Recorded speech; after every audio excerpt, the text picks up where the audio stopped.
An empire can be conquered in a season. Keeping it alive is the hard part. When Darius took the Persian throne, Persia was not marching forward, it was shaking apart. Kings were rising in Babylon, Media, and Persia itself. Whole provinces were choosing new masters. And somehow, out of that chaos, one man built the most disciplined imperial machine the ancient world had ever seen. Long before Persepolis rose in stone, Darius was fighting for something simpler. He needed the world to believe he belonged on the throne. That was the first battle, not against Greeks or Scythians, but against doubt. He understood something brutal from the start. A king does not survive on bloodline alone when half the empire is already reaching for a knife. So he carved his answer into a mountain. At Behistun, high above the road, Darius showed himself standing over defeated rebels, turning survival into destiny.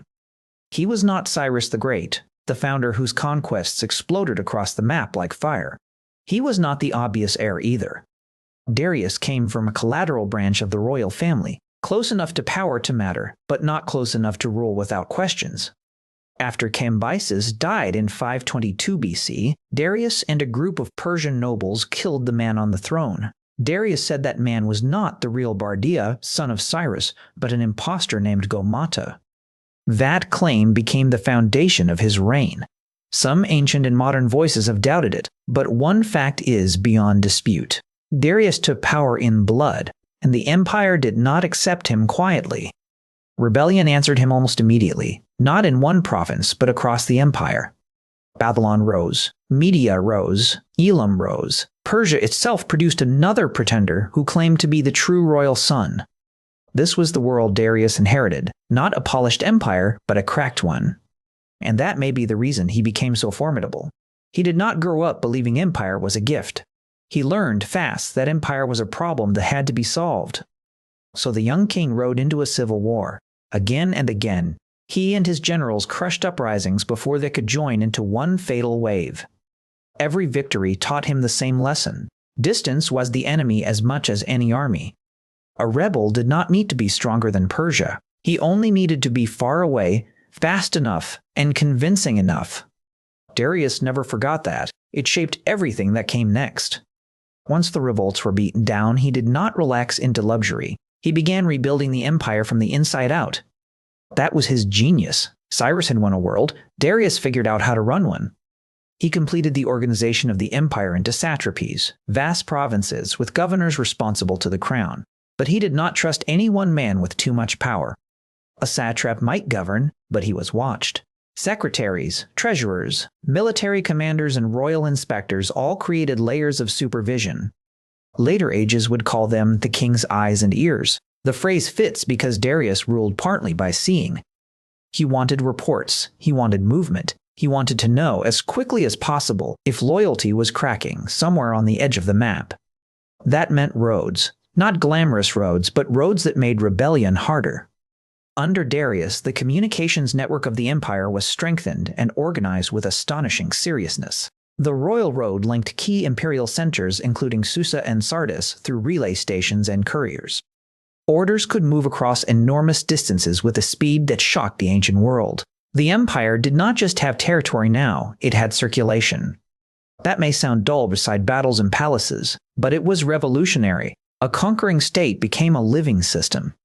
He standardized tribute. He regularized what provinces owed and how power was measured. He standardized coinage, weights, and measures too, making trade more predictable from one end of the empire to the other. Gold and silver now carried imperial authority in the palm of a hand. This is where Darius begins to feel uncannily modern. He understood that power is strongest when it becomes ordinary. A soldier can terrify you once. A tax system can shape your life every year. A victory can seize a city. A reliable road can hold 10 cities without a battle. And Darius did not build this system for Persians alone. He ruled a vast multi-ethnic empire, and he knew force by itself could not keep that many peoples quiet forever. So he followed and expanded a policy of working with local traditions instead of trying to erase them. He respected native cults and institutions when it served imperial stability. In Egypt, he took pharaonic titles and supported temple life. He ordered Egyptian laws to be codified with priestly help and sponsored building there as well. He also confirmed the rebuilding of the temple in Jerusalem, presenting himself not only as conqueror but as lawful ruler. That was not softness, it was political intelligence. Darius did not need every people in the empire to become Persian, he needed them to remain governable. That difference matters. It is one reason his empire lasted. He was just as ambitious beyond administration. Once internal order was restored, he moved to secure the empire's frontiers and trade routes. To the east, Persian power pushed into the Indus region. Exploration and control there tied India more tightly into the imperial world. To the southwest, work was carried out on the canal linking the Nile to the Red Sea, turning geography itself into infrastructure. Darius was not merely occupying lands, he was connecting them. Sea routes mattered to him, so did grain, trade, and intelligence. A lesser king sees frontier provinces, Darius saw moving parts. He also understood symbolism. An empire does not live on efficiency alone, it needs theater. That is why his building projects were not decorative side quests, they were declarations. At Susa, he restored and expanded a major administrative capital. At Persepolis, he began something even more deliberate. Around 5018 BC, in the Persian heartland, Darius founded a new royal residence and ceremonial center. Not because he lacked cities, but because he wanted a stage worthy of empire. Persepolis was not built to look practical. It was built to overwhelm. Stone terraces rose from the landscape like a man-made horizon. Stairways widened into processional paths. Columns lifted roofs into the sky. And then came the reliefs. Delegations from across the empire climbed those carved stairways forever, bringing tribute in calm, ordered processions. Maids, Babylonians, Egyptians, Lydians, and others appeared not as a screaming mass, but as a hierarchy in motion. The message is almost chilling in its confidence. This is the world according to Darius. Many peoples, many languages, many gods, but one king at the center. That is why he was a builder in a deeper sense than the word usually gets. He built image as carefully as he built roads. Even the materials of his palaces told the story. Craftsmen and resources came from different parts of the empire, turning architecture into a map of obedience. The result was not just beauty, it was ideology in stone. Darius wanted visitors to feel what administration alone could never fully express. Persia was enormous, organized, and permanent. That feeling mattered because empires are fragile when people can imagine them breaking. Darius tried to make Persia look inevitable. And for much of his reign, it almost did. The empire stretched from Anatolia and Egypt across Western Asia towards Central Asia and northwestern India. For the ancient world, it was immense, beyond easy comprehension. Yet Darius did not present himself as a destroyer standing over ruins. He presented himself as guarantor of order under divine favor. That image was useful because there was truth inside it. Trade moved, messages moved, officials moved, tribute moved, the empire worked. Not perfectly, of course. No empire that large ever does. But compared to the chaos of his accession, what Darius achieved was extraordinary. He turned a realm held together by conquest into one held together by systems. And that is the difference between a raider and an empire builder. One takes space, the other teaches space to obey. By the middle of his reign, Darius had become more than a survivor. He had become the engineer of Persian greatness. If Cyrus was the storm that created the empire, Darius was the architecture that made the storm last. That may be why his reign feels so impressive even now. He understood that the real enemy of empire is not resistance alone. It is friction, delay, confusion, corruption, distance, the thousand small failures that let provinces drift away from the center. Darius fought those invisible enemies as hard as he fought armies, and for a long time, he won. Here's the question I want to throw to you. What matters more in a great ruler, winning an empire or making it function after the victory? Was Darius actually more impressive as a ruler than men with flashier battlefield legends? Let me know in the comments. And if you had to choose one, who was the greater giant for Persia, Cyrus the founder or Darius the builder? Because this is where the story turns. The very quality that made Darius great also began to push him toward his limits. Darius believed in order with almost religious intensity. Every region could be classified, taxed, supervised, connected, and folded into the machine. Most of the time, he was right. Then he met places that did not behave like provinces. To the north and west, he campaigned against the Scythians. These were not city-bound kings waiting behind walls. They were mobile, elusive, and frustratingly resistant to the kind of control Darius preferred. They gave ground, ruined supplies, and refused the neat, crushing answer a great empire wanted. It was not a total disaster, but it was a warning. The machine was strongest against states, roads, capitals, and tribute networks. Against vast open steppe and enemies who would not stand still, imperial brilliance looked less certain. Even so, Persian influence expanded in Europe. Thrace was subdued, and Macedon came under Persian domination in some form. The approaches to Greece were coming within reach. And that is where Darius's deepest overreach began to show. Because Greece was not just another province waiting to be filed into the archive, it was a broken landscape of fiercely independent communities linked by sea, rivalry, and pride. Then came the Ionian revolt. Greek cities on the Anatolian coasts rose against Persian rule, and Athens and Eretria sent aid.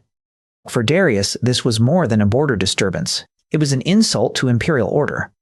He had spent years proving that Persia could bind vast differences into one political reality. Now, small powers across the sea were helping tear at those bindings. So punishment followed. The revolt was crushed. But Darius did not forget the mainland Greeks who had intervened. At that point, the conflict was no longer just tactical. It had become personal, strategic, and symbolic all at once. A ruler like Darius could tolerate distance. He could even tolerate resentment. What he could not tolerate was defiance that spread. That was the flaw inside the greatest. He was so gifted at making complexity submit that he kept pushing for one more submission. One more frontier. One more coast, one more place where disorder had to be answered. The first expedition toward Greece under Mardonius suffered a major setback when part of the fleet was wrecked by a storm near Mount Athos. Nature once again reminded Persia that maps are obedient only on stone. Darius tried again. In 490 BC, another Persian force crossed the Aegean. Areria was taken and punished. Then the Persians landed at Marathon. And there, on a plain that seemed far too small to matter compared with the size of the empire, Darius's momentum met a hard limit. The Persian force was defeated by the Athenians, not because Persia suddenly became weak, and not because Darius stopped being formidable. It mattered because the story changed. For years, Darius had looked like the man who could impose structure on any crisis. Marathon suggested something else. There were edges of the world where the imperial machine could strike hard and still fail to settle the argument. That does not erase his greatness. In a strange way, it defines it. The men who dream small rarely face legendary setbacks. Darius faced them because his ambitions were continental. And still, even after Marathon, he did not crumble. He prepared again. That is important. His reign did not end in theatrical ruin, with palaces burning and enemies storming the capital. It ended the way many great builders end, unfinished, in motion, trying to force one more correction into history before time ran out. Before a third expedition could be launched, Egypt revolted. Another fire had broken out inside the empire he had spent a lifetime organizing. Darius turned to deal with it, but age and mortality were closing in. In 486 BC, he died before the new Greek campaign could begin. That is the tragedy of his story. Not collapse, but an eruption. He spent decades mastering the art of holding the world together, and in the end he still could not outrun two old enemies, resistance and death. His son Xerxes would inherit the throne, the roads, the treasury, the armies, the palaces, the unfinished Western problem. He would also inherit the burden of proving that the machine still worked. And that might be the clearest measure of Darius's achievement. He left behind not chaos, but structure. Even his failures show what kind of ruler he was. He did not fail because he was lazy, drunken, or indifferent. He failed where his strength became excess. He believed order could always go one province farther. He believed that the Dedan rebels, organized tribute, and linked continents could also team every defiant edge of the map. That belief made him magnificent. It also made him vulnerable. Control is a dangerous appetite because success teaches you to trust it more each time it works. Darius kept reaching, and for most of his life, reaching worked. That is why his story feels so compelling. He was not the kind of ruler destroyed by obvious vice. He was challenged by the very principle that made him great, the need to organize, extend, correct, and complete. In other words, Darius did not simply conquer land, he tried to conquer uncertainty. No king can fully do that, but few have come closer. So what made Darius the greatest empire builder Persia ever knew? It was not just that he added territory. It was that he transformed empire from a burst of conquest into a durable operating system of power. Roads, tribute, inspection, coinage, ceremony, law, and image all became one political design. Cyrus created the Persian Empire. Darius made it administratively believable. He turned real authority into something that could travel. That may be his greatest accomplishment. A command is only as strong as the road beneath it. A throne is only as strong as the information that reaches it. Darius understood both. That is why his empire could survive him. Later conquerors would win territories faster than he did. Few would govern diversity more intelligently. Even the ruins of Persepolis still communicate his central idea. Power should feel ordered, elevated, and larger than any single people beneath it. The reliefs matter for the same reason the roads mattered. They tell the same story in different languages. Many nations, one center, movement without chaos, difference without disintegration. Even Behestan, that cliff of royal self-justification, became part of his strange afterlife. Centuries later, it helped scholars unlock cuneiform and recover voices from the ancient Near East. So Darius was not only preserving his own version of events, he was accidentally helping preserve a world. Of course, we should not romanticize him into a benevolent administrator with soft hands. He was a king of empire, and empire always rested on coercion. When provinces resisted, he crushed them. When cities defied him, he answered with force. But that is exactly why his rule stands out. He knew violence wins obedience only for the moment. Systems win it for generations. That is a colder kind of greatness, but a more enduring one. And in the history of rulers, endurance is the final test. Darius passed that test more convincingly than almost anyone of his age. Not because he was flawless, but because he understood what most conquerors never fully grasp.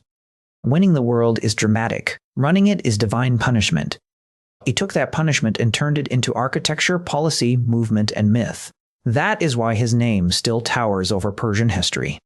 If you enjoyed this story, give the video a like. It tells the algorithm this kind of history is worth making.